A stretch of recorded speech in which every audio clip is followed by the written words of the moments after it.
Good day, I'm Calvin. So, is bribery morally acceptable? According to the Legal Information Institute, bribery refers to the offering, giving, soliciting, or receiving of any item or value as a means of influencing the actions of an individual holding a public or legal duty. The practice of bribery will always be in the form of secret attempt to gain unfair advantages over relevant third parties. It can be in the form of money, lavish gifts, hospitality and expenses, access to asset, or favor made to a relatives, friends, or favored cause. Bribery acts create more economic inequality in society. Besides, bribery is obstructing the economics to develop in a just and fair manner. In short, it is a way of cheating for the rich to make bribes to receive advantages over others. Moreover, bribery act diminish the effort of a rational man to get things done. So, based on the two formulations of categorical imperative in content ethics, bribery is not morally acceptable. Why do I say so? According to Kant's first formulation, it was stated that act only according to the maxim whereby you can at the same time with that it should be a universal law. The advantages gained are unjust to the others and will definitely be disagreed by the others if they knew about the bribery act. Besides, according to Kant's second formulation, a rational man should treat others as an end in themselves, but never treat people as a means to an end. For example, the rich can give bribes to the hospital in order to get the limited medication. The bribery act is unjust to the others who follow the procedures to queue for the medication. The poor are also unable to afford giving a bribe for queue jumping. Therefore, according to Kantianism, bribery is violating both of the formulations. It makes no sense of universalizing bribery, because the act should always be done secretly. Hence, bribery is not morally acceptable, and it is impossible to be universalized. So next, I'll pass it to Henry. Thank you. Hi, my name is Henry and I'm going to talk about the no gift policy imposed by Sunway Group. First of all, let me go through what is no gift policy and why is it so important for an organization to adopt this policy. So, the main objective of adopting this policy is to prevent bribery and corruption happen in the organizations. Also, to avoid conflict of interest emerge in either parties. This is to ensure that Sun Group can always maintain a good reputation as well as the organization's culture. Moving on, Sun Group only allows certain exceptions such as meals, party, and etc. that can strengthen the relationship among both parties. It is stated in the policy that the organization strongly discourage and disallow its employees to receive any benefits or privileges from other parties. This is to prevent any influence in making decisions or judgment on behalf of some group or other company. Lastly, there are also some basic rules on gifts, entertainment, and hospitality expenses, such as it must be carried out openly and with no secret, and must be documented where all the expenses must be stated clearly.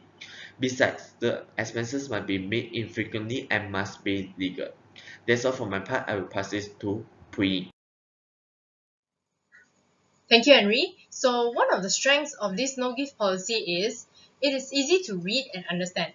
That's because it's written in plain and understandable language, where verbose, convoluted language and jargons were avoided so that the readers are able to understand it as quickly, easily, and as completely as possible.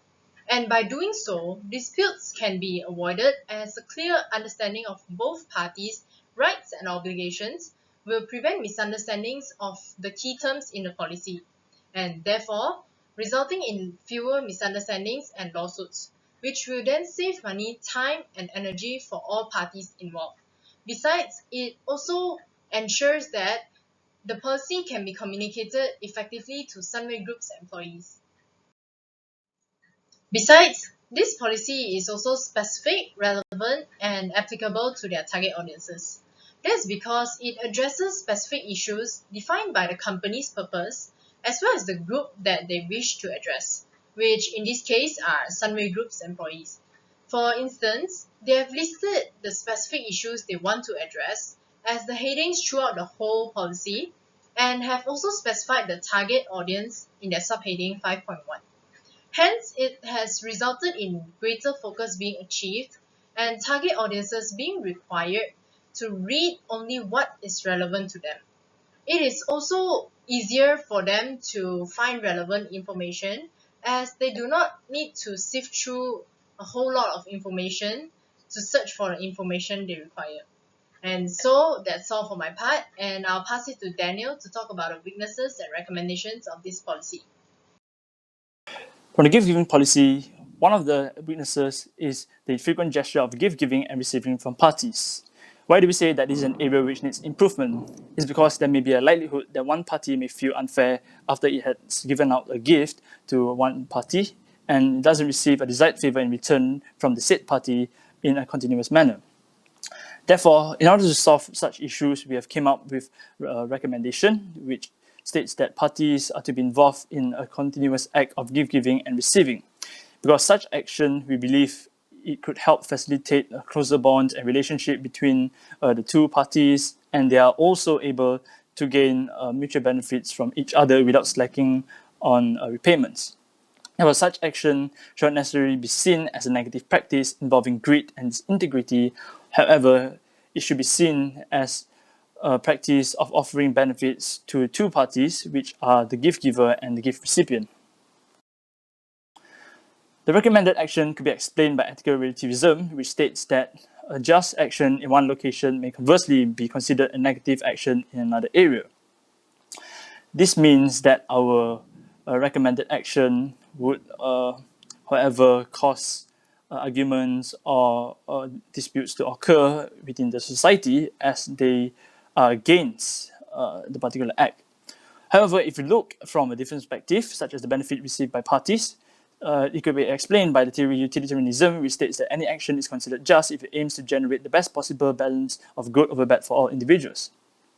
This could be explained from the phenomena such as a team of police officers has successfully solved a crime case faced by a couple.